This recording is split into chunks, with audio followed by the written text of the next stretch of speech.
Hey, what's up, YouTube fans? So what I wanted to talk about in this video, right, is how bats are a great example for showing, right, how the features of mammals, of which there are many, right, many very predictable features shared by most mammals, right, these features, right, contrasted by other groups like birds, right, which do not share all of these features, right.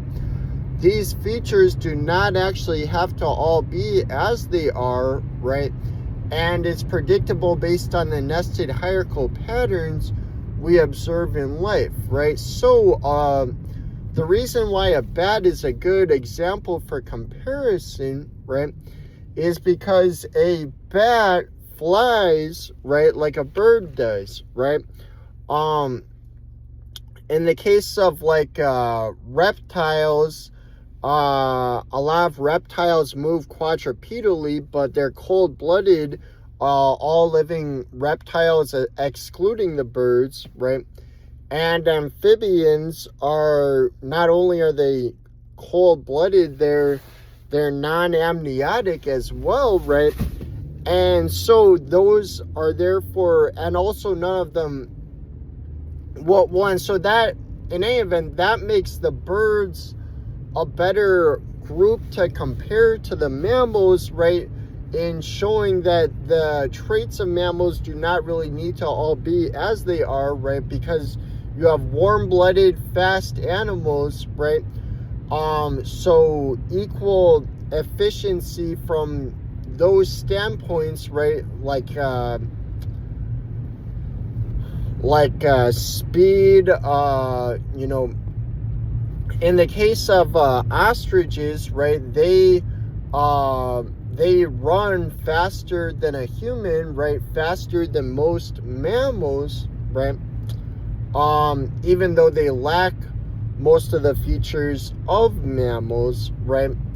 But a bird moves bipedally, right? Whereas most mammals move quadrupedally. That's not even the case in the case of us. We move bipedally, even though we're mammals, which is why we are also a good case comparison, right? But then also bats, right? Bats, they fly, right? They have wings and they fly just as a bird does, right? And so in that respect, a much more similar lifestyle to a bird than to me and you, right? From a practical standpoint, that would be the most significant relevant feature of their group, right? And so, from a practical standpoint, right, if we wanted to have a creature that could fly really fast, right, we would not really need for it to have, either like all of the traits of mammals or all of the traits of birds, right? And yet we see that flying vertebrates fall within those two groups, either mammal or bird, right? And so, in the case of a bat, right, even though they fly like a bird, right, and so if it were all up to practicality, efficiency, you would think that they would be more likely to have a similar body to birds, if anything, right? And yet they have a far more similar anatomy and genome to me and you than they do to a bird, right? They have heterodont teeth with incisors, canines, premolars, and molars, and one lower jaw bone.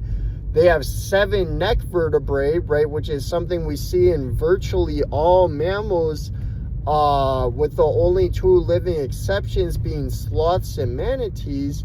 It applies to virtually all mammals, regardless how long the neck is, even giraffes, right, and camels, llamas, and creatures with shorter necks like mouse, but not to birds, right? Not to reptiles, amphibians, but almost all mammals, including bats, 7 neck vertebrae, right? and external protruding ear cartilage, right? The fact that you can see our ears on our head protruding like it does, any animal that you can see it being like that is a mammal, right? Never a bird, reptile, amphibian, always mammal, right? That's a uniquely mammal trait, right?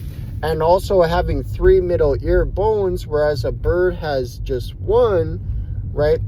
And a bat has, it obviously has hair, sweat glands, mammary glands, sebaceous glands. It gives live birth. It does not have a cloaca set up. It has external testicles. It has a penis. Most birds do not have a penis. The majority of birds, that is. It has a diaphragm. Birds do not have a diaphragm, but a bat does, just as all mammals do. A neocortex, a philtrum, which is the little indentation between the nose and the mouth, right? And it has a rhinarium, right, which is the hairless wet spot around the nose. We see that in most mammals. We obviously don't see that in humans, but that is because we are Haplorhine primates. We're part of a group of primates called the Haplorhines, and one of the distinguishing features of that group is that, unlike most mammals, Haplorhines have dry nose, no rhinarium, but most other mammals have a rhinarium, including bats, right?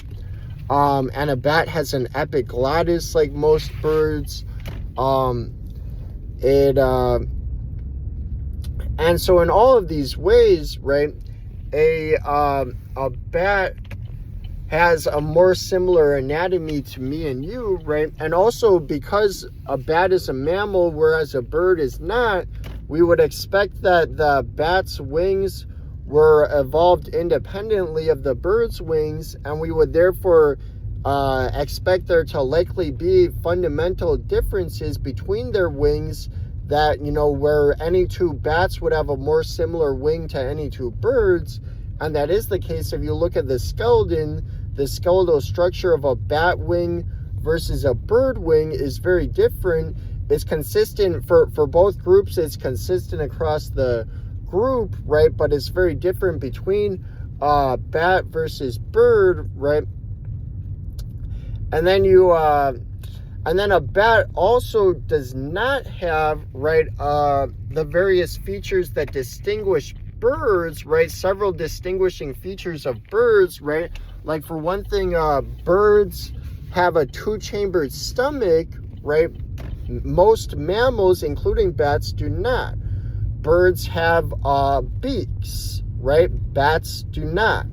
Birds have feathers, right? Bats do not. Birds have a unique vocal organ called a syrinx.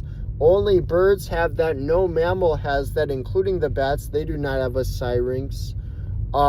Most birds can see more colors than any mammal can, including bats, right?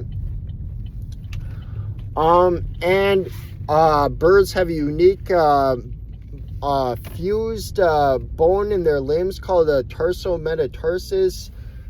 Bats do not have that. They have what's called air sacs. Bats do not have that. Most birds have pneumatic bones. Bats do not, right? And so, even though a bat flies like a bird, right, it has a far more similar body to humans and other mammals, right? And yet either way it works, right? The bat way versus the bird way, and yet it's not predictable based on, you know, what type of, you know, lifestyle do they have, like flying versus not. It's not predictable by anything practical. It's predictable based on the nested hierarchical patterns of life, right? All right, that's all for now. See you guys.